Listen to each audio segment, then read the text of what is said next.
Ég hef alltaf vitað að mér langar að vinna með fólki í framtíðinni og ég var mjög meðvituð það þegar ég fór að skoða námsleiðir.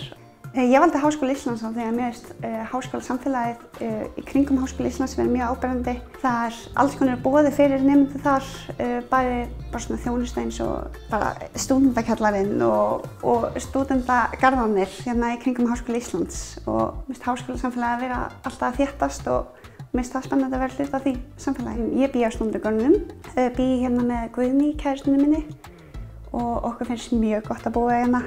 Það er svo geggjað að vera inn í öllu þessu háskólasamfélagi, bara vera í suðupunktinum.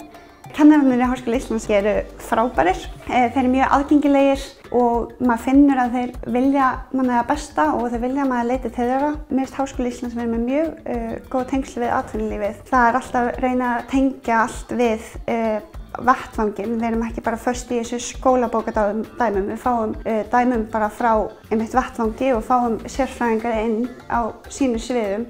Aðstaðan í Háskóla Íslands er mjög góð, það er allt til alls, hvort sem það eru lesstofur þegar maður vill vera í einrúmi og loka sig af eða læra með hópnum sínum í hópverkefnum. Svo er kaffi í öllum byggingum, heitur matur í hádeginu og góðar kennslustofur. Ég myndi segja að aðstaðan í Háskóla Íslands væri framúrskarandi.